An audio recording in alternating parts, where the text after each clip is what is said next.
شراب پینا یہ گندا کام ہے. اسی طرح جوا کھیلنا یہ بھی گندا کام ہے. بتوں کی عبادت اور پرستش کرنا یہ بھی گندا کام ہے. اور ازلام کے معنی ہے جوئے کے تیر. جوئے کے تیر عرب کے اندر یہ رواج تھا. جیسے ہمارے یہاں جو آج سٹے کا رواج ہے, ہمارے یہاں سٹا کیسے کھیلتے ہیں, بہت ساری چیزیں ہمارے یہاں سٹا کھیلتی ہیں. جیسے یہ لوڈو کیا ہے, لوڈو سے بھی کھیلا جاتا ہے, کھیلا جاتے ہیں. کیا اسی طرح کیرم سے بھی سٹا کھیلا جاتا ہے, کھیلا جاتا ہے.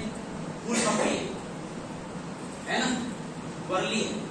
سٹے کے ہمارے یہاں بہت ساری چیزوں سے سٹا کھیلا جاتا ہے. عرب میں جو سٹا کھیلتے تھے وہ تو ان کے یہاں سٹا کھیلا جاتا تھا تیروں سے. کیسے؟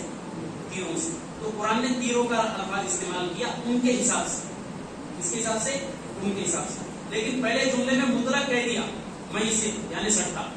پہلے جملے میں مطلق کہا سٹا. اب دنیا بھر کے سٹے قیامت تک جتنے پیدا ہوں گے سب اس میں آ گئے. یہی قرآن کا کمال ہے, یہی قرآن کا کمال ہے اور یہی اس کا اعجاز ہے. مئی سے کہا اس نے مطلق سٹا کہہ دیا. اب دنیا بھر کے جتنے بھی سٹے ہوں گے ان کی جو بھی شکل ہوگی وہ سب اس کے اندر آ گئے. کیا کہا, یہ سب گندے کام ہیں اور شیطانی کام ہیں. ان کاموں سے اپنے آپ کو بچاؤ. کیوں بچاؤ؟ تاکہ تم کامیاب ہو جاؤ, دنیا میں بھی کامیاب ہو جاؤ اور آخرت میں بھی کامیاب ہو جاؤ اگر ان کاموں سے اپنے آپ کو بچائیں گے. اور اوپر فرمایا تھا یہ کام شیطان کے, اور شیطان کیا چاہتا ہے کہ تمہارے درمیان دشمنی ڈال دے اور بغض ڈال دے, شراب کے ذریعے اور جوئے کے ذریعے. شراب پیو گے, گھر میں آؤ گے, بیوی کو گالیاں دو گے, بہن کو گالیاں دو گے, پڑوسیوں کو گالیاں دیں گے, راستے میں چلتے لوگوں کو گالیاں دیں گے یا نہیں. جھگڑے کھڑا ہوں گے. کیا کھڑے ہوں گے؟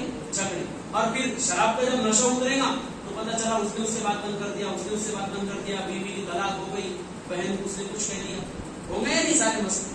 اسی طرح فرمایا کہ جوئے کے اندر بھی یہی کام ہے. جوئے کے اندر بھی یہی کام ہے.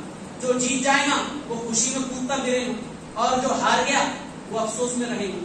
اور پھر وہ اس سوچ میں رہے گا کہ کسی طرح پیسے جمع کروں ادھر ادھر سے اور پھر کھیلوں, کیا کروں, پھر کھیلوں اور پھر بازی ماروں. وہ اس چکر میں رہے گا.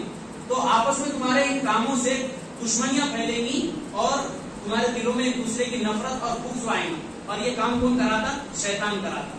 اور کیا ہے اس کا مقصد شیطان کا؟ وہ یصدکم عن ذکر اللہ. اگر تم یہ کام کرو گے تو شیطان تمہارے ان کاموں کے ذریعے سے اللہ کی یاد سے روک دے. ظاہر سی بات ہے, جب شراب پیو گے تو مسجد میں آ سکتے, آپ اللہ کا ذکر کر سکتے, آپ کو نشے میں گھومیں گے مست. جب جوا کھیلو گے تو جوا کھیلنے والے کی مسجد میں بہت کم آتے کیونکہ وہ اس میں لگے رہتے, وہ اس میں ہی لگے رہتے, اللہ کی یاد سے غافل ہو جائیں گے. تو شیطان یہ کرتا. اور آگے قرآن کہہ رہا فہل انتم منتہون, کیا تم ان کاموں سے باز نہیں آؤ گے, یا کیا تم ان کاموں سے باز نہیں آؤ گے. یہ الفاظ کیا مطلب, باز آ جاؤ, کیا مطلب, یا نہ مطلب. باپ کہتا نہیں بیٹا تو سننے کا نہیں, اس کا مطلب سن, سمجھے نا. اللہ تعالیٰ کیا کرے, فہل انتم منتہون, کیا تم باز نہیں آؤ گے. کیا مطلب, باز آ جاؤ. کیا مطلب, باز آ جاؤ. اور آگے فرمایا دیکھو یہ سارے گندے کام چھوڑو, اللہ کی اطاعت کرو. اللہ کی اطاعت کرنے کا مطلب جن کاموں کا اللہ نے حکم دیا وہ کام کرو, اور رسول کی اطاعت کرو. جو کام رسول کہے وہ کام کرو, جن سے رسول منع کر دے ان کام سے رک جاؤ. واحذروا, ان کاموں سے اپنے آپ کو بچاؤ. اور یاد رکھو فَإِن تَوَلَّيْتُمْ, اگر تم نے شریعت کے احکام سے اعراض کیا, اور ہم نے جو اوپر یہ کام بتائے یہ